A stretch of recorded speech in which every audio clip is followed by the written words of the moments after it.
श्री स्वस्तानि परमेश्वरी नमो नमः। यं ब्रह्मा वरुणेन्द्र रुद्र मरुतस्तन्वन्त दिव्यैस्तवै वेदै साङ्गपदोग्रमोषधि गायन्ति यं सामगा ध्याना वैतते गतेन मनसा पश्यन्ति यं योगिनो यस्सन्तन्न विदुसुरासुरगणा देवाय तस्मै नमः। श्रीमन्चन्दन चर्चितजलवपु शुक्लाम्बरा मल्लिका मालालङ्कृत कुण्डला प्रविलासन् मुक्तावली शोभिता सर्वै ज्ञाननिधान पुस्तकधरा रुद्राक्षि मालाधरा वाग्देवी वदनं भुजे वसतु मे त्रैलोक्य माता चिरं मकं करोति वाचापं लङ्घयति गृहेति कृपा तमः वन्दे परमानन्द माधवं। नमो भगवते तस्मै व्यासा मितिजस्य प्रसाद दक्ष्यामि नारायण कथामिमं नारायण नमस्कृते नरोच्चैव नरोत्तमं देवी सरस्वती व्यासा ततो जयेद्मुदिराय श्री स्वस्तानि परमेश्वरी नमो नमः।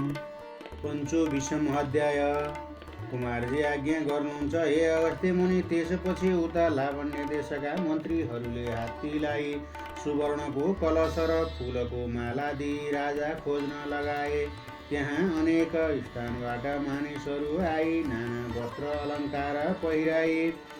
राजा हुन पाउला कि भन्दै हात्तीका नजिक गई अघि पछि हिँड्न लागे। नवराज ब्राह्मण पनि त्यहाँ पुगेर एउटा दोबाटोमा बसी हेरिरहेका थिए। त्यसै बेला वरदान अनुसार भगवान हरिहर हात्तीको मनमा प्रवेश गर्नुभयो र त्यो हात्तीले नवराजको नजिकमा आई फुलको माला गलामा लगाइदिएर सुवर्णका कलशले अभिषेक पनि गर्यो र हात्तीको त्यो कार्य देखेर सबैजना हो हल्ला गर्दै भन्न लागे, हे लोक हो, यो हात्ती बौलायो के यस देशमा क्षेत्रीय कोही छैनन् र यस ब्राह्मणलाई अभिषेक गर्यो। त्यसपछि कसैले भने हात्ती बौलाएको होइन, बरु तिमीहरू चाहिँ बौलायौ, किनभने मुखले नबोले पनि हात्ती देवता नै हो।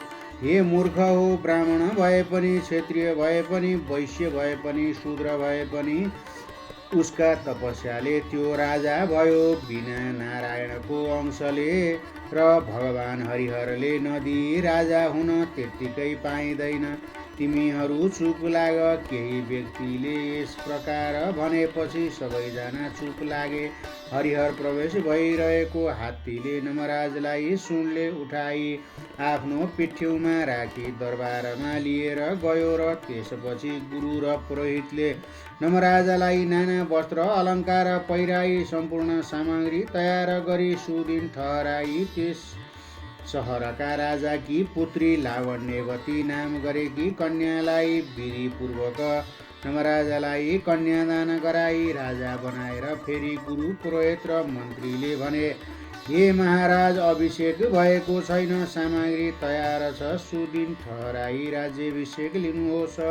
मन्त्रीहरूको कुरा सुनेर नमराजले भने, हे मन्त्री हो, हे गुरु पुरोहित हो, मेरी माताले नदी अरूको अभिषेक म कसरी लिऊँ? चन्द्रज्योति नगरको बाहिर एउटा खरले बनाएको घरमा गोमा नाम गरेकी एकजना ब्राह्मणी हुनुहुन्छ, उहाँ मेरी माता हुनुहुन्छ।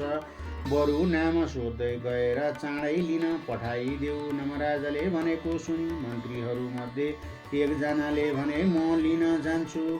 यसरी विदा भई पाल्की नाना वस्त्र अलङ्कार र फौज समेत साथमा लिएर चन्द्रज्योति नगरमा पुगेर त्यहाँ गई गोमाको बारेमा सोध्दै गोमा ब्राह्मणीलाई भेटी प्रणाम गरेर भने, हे मुना महारानी, तपाईँका पुत्र नमराज लावण्य देशमा राजा हुनुभयो, उहाँको मन्त्री हुँ म। महाराजले तपाईँलाई लिन पठाउनु भयो र हामी आएका छौँ। यो वस्त्र अलङ्कार ल्याएको छु, पहिरी चाँडो हिँड्नुहोस्। मन्त्रीहरूले भनेको कुरा सुनि गोमाले मनमा आनन्द गरी वस्त्र अलङ्कार पहिरी पाल्कीमा बसिन् र फौज अगाडि पछाडि भई लावण्य देशतिर गइन्। यो खबर चन्द्रज्योति नगरका स्त्रीहरूले चाल पाएर हेर्न लागे। हतारिएर हेर्न खोज्दा कसैका कपाल केश फुकेका, कसैको पटुकाको छेउ फुस्केको, कसैको छोराछोरी रोएका, कसैले भात खान लागेको पनि छोडी हेर्न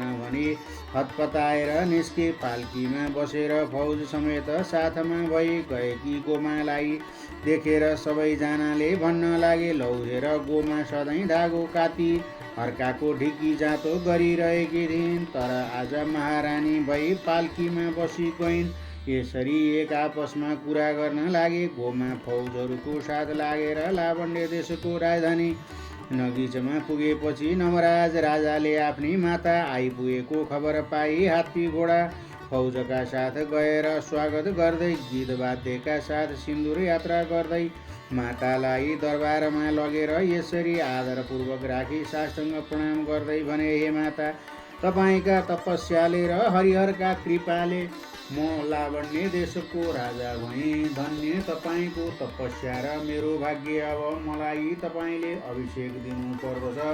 आफ्ना पुत्रले भनेपछि गोमाले गुरु पुरोहितले बताएको सुदिनमा सुनका सिंहासनमा बसाली राजा नवराज र रानी लावण्यवतीलाई विधिपूर्वक राज्याभिषेक दिइन् र राज्याभिषेक भइसकेपछि राजा नवराजले गुरु पुरोहित र ब्राह्मणलाई भोजन गराएर दक्षिणा दिए। गरिबहरूलाई पनि अन्न वस्त्र बाँडेर विदा गरी आफ्ना सम्पूर्ण राज्यमा उत्सव गर्नु भन्ने हुकुम दिए। इति श्री स्कन्द महापुराणे महेश्वर खण्डे अन्तर्गत केदार खण्डे माघ महात्म्ये कुमारागस्त्ये संवादे श्री स्वस्थानी परमेश्वरीय व्रतकथाय नमराज राज्याभिषेक नाम पञ्चविंशम अध्याय। श्री उमा महेश्वरभ्याय नमो नमः। उपनयतु मङ्गलवा सकल जगन्मङ्गलालय श्रीमान दिनकर किरण निबोधित नवनलिन दल निमिक्षण कृष्ण काले वर्खन्तु प्रजन्ये पृथिवी शशशालिनी देशोऽयं सेवरायितो ब्रह्मणा सन्तु निर्भया पुत्रा पौत्रिणा सन्तु पौत्रिणा निर्धना सदना सन्तु जीवन्तु शारदा सत्तम तत्रैव गंगा यमुना च तत्र गोदावरी सिन्धु सरस्वती च तीर्थानि सर्वाणि वसन्ति तत्र यत्र चितोदार तथा प्रसंग या कुन्देन दन्तु तुषारहार धवला या शुभ्रवस्त्रावृता या वीणा वरदण्ड मण्डितकरा या श्वेत पद्मासना या ब्रह्मा च्युत शंकर प्रवृत्ति वीर्देवै सदा वन्दिता सा मां पातु सरस्वती भगवती निशेष जाड्यापहा कायेन वाचा मनसेन्द्रियेण वा बुद्धिर्मानवा निषेध स्वभाव करोमि यद्य सकलं परस्मै नारायणाय समर्पयामि तत् श्री स्वस्थानी परमेश्वर्यै नमो नमः।